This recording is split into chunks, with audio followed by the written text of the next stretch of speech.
What is good, my fellow UFC addicts? Max with the Parlay Princes. We are back a few days away from Vegas 102. We got to fill in some space here, so we got some bootleg UFC news.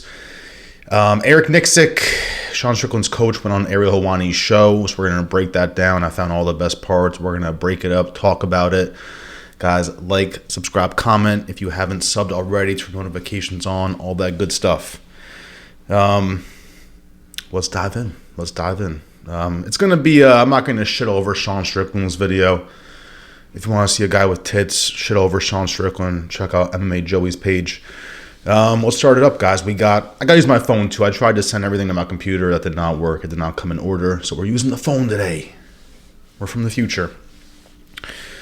We started off with Ariel Halwani asking Eric Nicksick about what he thought about the fight overall. Let's see the clip.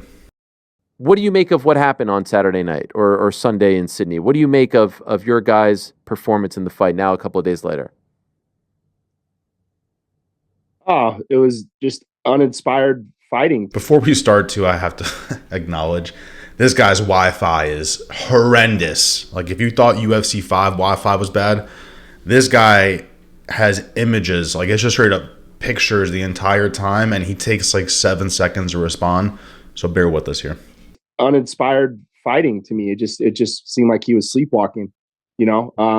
Yeah, it was tough, man. I was just trying to dig him out of it. Through the rounds, I didn't know if he was trying to collect data in the beginning or if it was just a slow start or what was going on. But, as the rounds began to progress, I can just tell that it just didn't feel like he was in it the way most of the times that he is. So, yeah, it was tough, man. It was tough 25 minutes to travel all the way out there. And like, man, let's not forget this is a title fight, and I take these title fights very seriously. And just I don't know. I was just disappointed, man. I was disappointed with the whole entire outcome, the whole fight as a process. Just thought it was just kind of flat. So there's actually a lot. I should have broken it up. There's a lot to pick apart there. Like for starters, Sean Strickland isn't really the data collector. He's not the mad scientist of the UFC. We basically know what we're going to get with Sean, and I feel like his coaches kind of know that too. But it's their job to steer this man on the right track. Because again, like we know the teep, the jabs, we know it all. So, and at the very end there, I think he kind of mentioned too, like this is not what he wants. I forget if it was that clip or not. I am high. But he does mention, like, he wants to fight for the belts. Like, he doesn't want his fighters fighting for money. So we're going to talk about that more in the interview, but let's see what else we got here. Ariel does start off asking about the staph infection, which was a talk about in the beginning for the press conferences, all that stuff leading up to the fight. And Eric Nicksick, I always get that wrong. He kind of shoves that away. He says this isn't the staff's fault. What can you tell us about the arm? And B, do you think that affected him in any way? It certainly doesn't help, but yeah, he had staph a couple weeks prior to us leaving. He was on antibiotics, but no, I mean, he looked great leading up to the last week and a half of training. Traveled out there, his cardio felt fine, everything felt fine. So, of course, getting staph that at any point doesn't help the situation. It's not ideal, but that's to me not the reason why he felt flat. Don't forget. At the press conference, Strickland says, "I don't get staph," with his Sons of Anarchy mustache. This is my problem with Strickland, guys. I have figured him out as a fighter, and it's hard for me to bet on him anymore. I stood at the screen in awe when he dog-walked Izzy for 25 minutes. I lost $500 of profit that night. I was drunk on the couch like this. I wasn't even screaming like, "Are you kidding me?" I was just speechless. So other than that, bro, and minus the Abuse KO, we know what we're getting with Strickland. It's the, I don't even know what Nickelodeon show that is, but there's that girl with the boxing meme. You guys know what I'm talking about. It's a rough one for his coaches. And he says it's not staff, guys. This ain't staff's fault. This is his goddamn guy's fighting style. We talk about the fight to the death. Here we go. Fight to the death. guys, he pulled up with that mustache on because he knew he was going to lose. And he's like, if I'm going to lose, I'm at least going to get some, like, American fans out of this. Boom! Slapped that thing on and got dog walked. If you want to call it regular stuff, politics and all this stuff, he says things like he's going to fight to the death. And obviously that's not really what we saw on Saturday. Do you think that the criticism is warranted? Do you think that it has been fair? Yeah, of course I do. I do. I mean, we have to be real. Like it just was a very underwhelming performance in an opportunity to fight for a title. You know, there's people in this sport that never even realize that potential to ever even be an opportunity to fight for a championship. That should be enough to get you motivated, to get you off the couch. So, you know, it just to me was we didn't perform. You know, so that's all. It's on all of us. It's on me as a coaching staff. It's on Sean and you know, I think he needs to evaluate what he wants to do in this sport. If it's just to make money, then that's great. Let us know. You know, I want to coach world champions. That was the clip I was waiting for. Pretty blunt. He says, if you want to fight for money, you let me know. But, like, in Sean's defense, I don't think there's any more title fights, guys. That's it. Somehow Dana was very impressed by Sean Strickland's performance. He was more focused on the nose breaking, which is very doggy. I get it, but man, he I don't even know how Strickland landed over 114 significant strikes, or exactly that number. That was mind blowing to me. I thought I was gonna look at the stats and see like Duplessis 130, Strickland 40. Like I got in the hundreds. That's mind blowing to me. But again, very blunt by Eric. He said, "You let me know." If it's just to make money, then that's great. Let us know. You know, I want to coach world champions.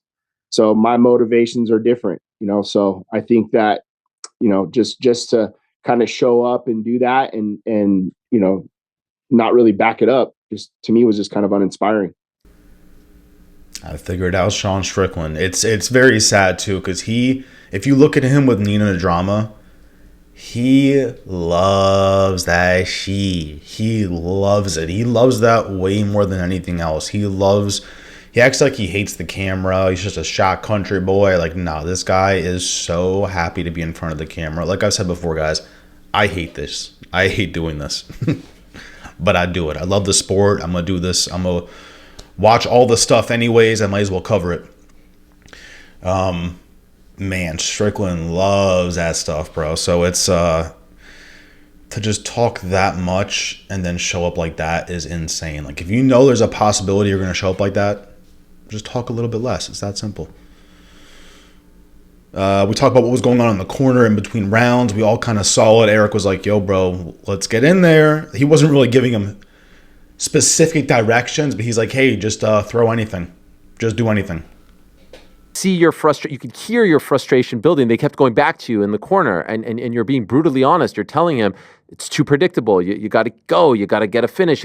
Every time it was building up. But as you're going back to the corner for those 5 minutes, and you're watching this, what's going on inside? What are you thinking?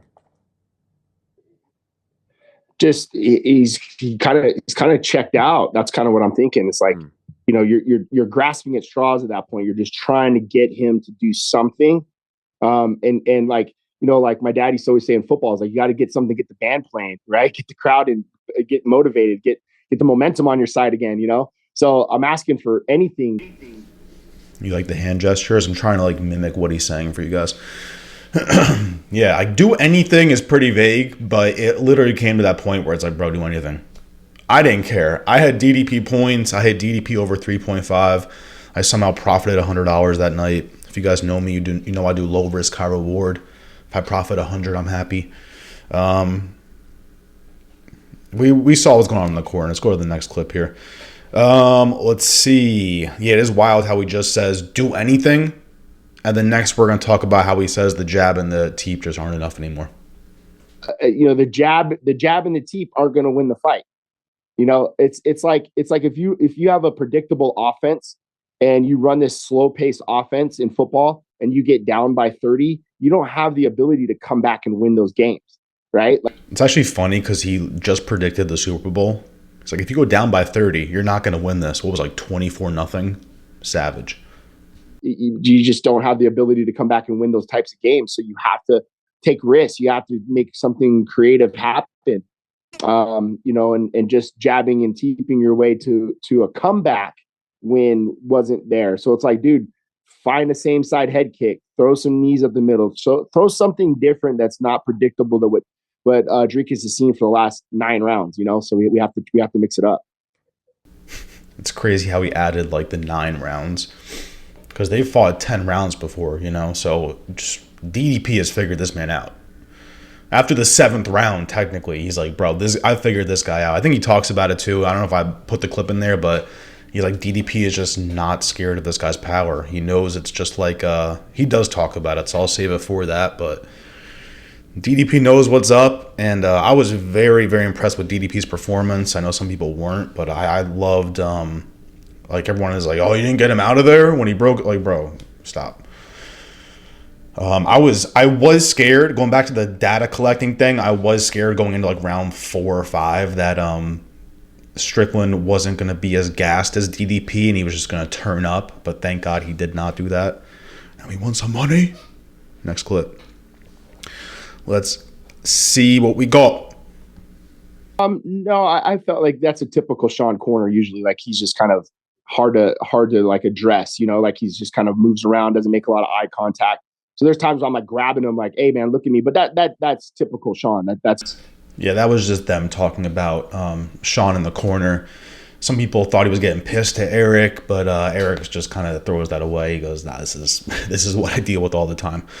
Which is probably rough for a coach. He does mention too later on that they had to fly to Australia. This is more than an 8-week fight camp. Like, Eric put a lot of his heart and soul into this to just get dog walked, which is rough for the coach. It's rough for Strickland. It is Strickland's fault, but it's probably even rougher for the coach. He can't really do much.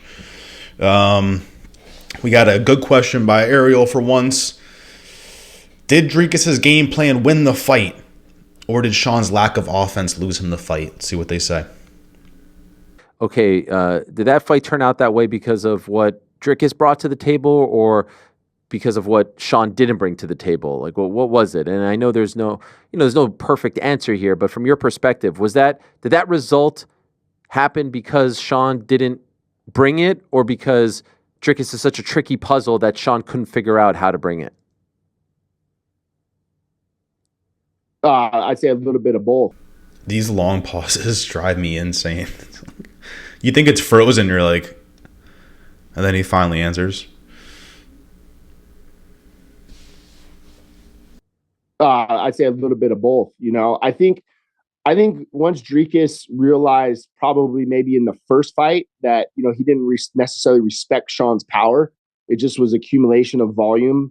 I would say like death by 1,000 paper cuts. That I think that he didn't really, he didn't realize or feel like he had any risk, right? So I think Dricus fought. He went first a lot of the times. He led the dance a lot of the times, and he just did that with volume. I mean, he didn't do really anything different, but he did everything that he needed to do just to get a win, right?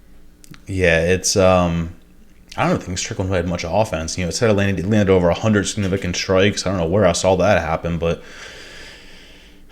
DDP was definitely first almost all the time. Like, DDP was spazzing. I was very proud of DDP in that fight. Eric apologizes to DDP for Sean's performance. Unique one. Let's see what we got. I even said to Dricus after the fight, man, like, I wish we would have given you a better fight. Like you deserved a better fight than that. So he didn't have to do much. I felt like Dricus kind of saw the way Sean was fighting, and he minimized every risk that he had to take and just did his job and got out of there 25 rounds scot-free. That is wild, apologizing to someone. DDP is like, bro, I don't care. That was an easy night for me. Like, you don't have to apologize for anything. That was beautiful. How much do you think DDP won? Like $500,000 that night? Probably more. Easy night in the office. I don't even think this guy had a scratch on his face. And still, But that is wild for your guy to do so bad. You feel like you have to apologize to the other person. That's pretty insane. Ariel then brings up the Dean Thomas remarks of how Strickland just ain't that guy. It's not that I agree. It's that I figured Sean out. It's more bark than it is bite. You know, he'll go toe-to-toe with someone that, like a Boos. But I figured him out. It's straight microphone. It's like Colby Covington 2.0. I'm surprised these guys aren't friends, because it's Colby Covington 2.0, just slightly less of a squeaky voice. Colby's voice drives me insane. At least Sean learned to put some bass in that. But let's see what we say. Let's see what they talk about here. Similar analysis to what we heard from Dean Thomas, who was on our show yesterday in studio. I don't know if you saw that, but he was quite critical, honest, whatever you want to say about Sean, saying he's just not that guy. He says he's that guy. He says he's the to the death guy, but he's not that guy. What is your response to that assessment? I think he's right to say that in this particular fight. Okay. I don't think that is I think that it's a broad brush to paint off after one fight. It wasn't our night. It was very flat, very uninspiring night, but I don't think that that's necessarily Sean as a person, or as a fighter. Yeah, I'm just going to stop it there, because I was literally putting memes up. I was posting all of Sean Strickland saying to the death. And I was literally like, the whole fight week, I was like, bro, I'm so tired of this guy saying to the death. I'm not even one that dogs people too much unless you're like Vitor Petrino and you keep losing me money, Kevin Holland. But the to the death thing, it's like, bro, what do you think this is? You think you're like Terrence McKinney? That's to the death. Shout out my guy T-Rex, bro. Another semi-good question for Ariel. He's on a hot streak. Does Sean's media antics take away from the task at hand? Yes. Why wouldn't it? You're chilling with Nina Drama more than you're training before the week. It's like before the week of the fight. And people forget, this isn't just like, oh, another second fight with DDP. This is for the world championship. And you can tell how happy he is when he gets the microphone. He's in heaven. I can't bet on people that love the microphone that much. I can't do it. Michael Chandler. Like sometimes that stuff takes over the actual task at hand, and thus we see a performance like this. Yeah, that's a good question. I definitely don't think that those antics help the situation, but I also think it all for Sean, it gets his mind off of the pressure of maybe fighting for the title or fighting, Dricus or whatever it may be. So, I think Sean kind of gets lost in that chaos. He enjoys it at times, but it can also be a distraction and be a detriment to the fight. It's called, in the hip-hop world, they call it, you're lost in the sauce. You're all sauced up and you're lost in it. Thank God Strickland doesn't rap like Bryce Mitchell. Jesus Christ. Now it gets deep, guys. No Diddy. Let's see what we say. Eric has asked if what Sean did this weekend makes him not coachable, and if they should split ways. That's deep. Right before Valentine's Day? That's deep. Let's see what we got. Do you not want to work with him anymore? Yeah, I think that's a fair assessment that I would have to sit down with Sean and talk to him about, right? Like, where can my services be of help for you? I think as a coach, you get credit for things you don't do essentially as much, and you get the blame for things that you might not do. In modern day society, guys, they call that GG's. It's GG's, boys. It's G's. Yeah, if you're a coach and you want that belt, bro, Strickland's not the one. I think he'd make a really good sparring partner. I think he'd make Strickland's not a good coach. What am I talking about? I think Strickland will be good as Eric's little side piece, but this is not the golden child right here. This is not the golden child. And we had to screenshot too, look at my guy Strickland punching this fan in the face.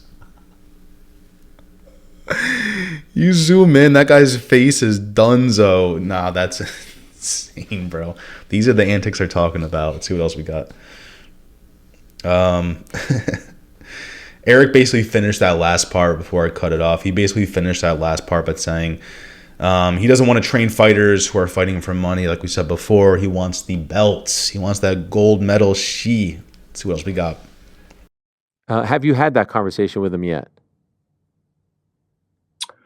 No, he came in today for practice, and he was here for a brief minute. We had a brief exchange and kind of heard some of the things he had to say, just about like the travel and things like that. So, but I think a good sit down and a good conversation about where his head's at. So, I know the travel thing might sound like cope. It like kind of is, but at the same time, I've heard so many fighters be like, I'm not going to Australia because that flight and the you're fighting Sunday morning, technically. That's pretty wild. So between the flight and the staff, like I'm not going to just shit over Strickland. Those are things that are definitely pushing you back when it comes to that fight. But DDP had to do the same thing, minus the staff. All the fighters that won had to do the same thing that night. They had to travel. My guy Gabriel Santos, he had to travel too, and he got a nice little submission in there. So it's cope. It's actually cope. I take it back. Ariel asked about what the locker room was like after the fight, and they did have to take Strickland straight to the hospital. This guy's nose was absolutely shattered. He actually did not need surgery. They just reset it and said a prayer. So that's why JDM's face looks like that. And yeah, we got back. He just was kind of like, yeah, man, I'm sorry, dude. It just was, wasn't all there. That was kind of like the emphasis of the conversation. It was very short and brief, and that was that. Yeah, so Strickland too did go back to the gym like a couple days later to help people train. So he's shown face at the gym, which I think is a good move for him. I thought Strickland's ego might be too big after hearing what Eric has said, but I think that, hearing that he was at the gym basically the next day, Monday morning, you got to respect it. You got to respect it, but you don't got to bet on it. I'm never betting on Sean Strickland again. This is the last little clip we have, guys. It is Eric just mentioning that Sean goes crazier when he's sparring. So all the sparring footage we see, it's not an acting job, but like he'll go crazy against Sneeko and start shooting takedowns against other guys, but in the actual fight, he's just, I don't want to say he's scared to get hit, but like it's just way too much defense for me with Sean Strickland. I think when you want to do those things in sparring and you want to try new things so that you feel comfortable in working on those things live in a fight. I wouldn't say that he's reckless, but he wrestles a ton, he throws different variants of his strikes and things that we work on. When was the last time we've seen Sean Strickland wrestle? That must be so frustrating as his coach, watching this guy wrestle, and then when he's fighting, he just stands straight up. The knee comes up every now and then to block, to check leg kicks or protect the body, and it's just like, shoot a takedown. It's that simple. That's it, guys. I just wanted to dissect what just happened there, because it is interesting after a title fight for a coach to be so much like, hey, I don't know what we're going to do here. We might part ways. But I do get it. I'm not saying Eric's a shithead. I'm saying that's definitely understandable and definitely frustrating when dealing with Sean Strickland, especially because how much he loves the microphone. If this guy didn't love the microphone as much, it'd be one thing, all right, he had a rough night. But when he just goes on there and yaps and to the death and then starts talking about goddamn Palestine, it's like, bro, shut up. We get it. You're a redneck. What do you want here? So all my redneck fans, I guess you can go ride with Strickland. I'm parting ways, guys. It's over. It was fun while it lasted. I do not want to be a part of the Aryan Brotherhood anymore. But I appreciate y'all for tuning in. We're back for some more videos. Subscribe, comment. Peace, guys.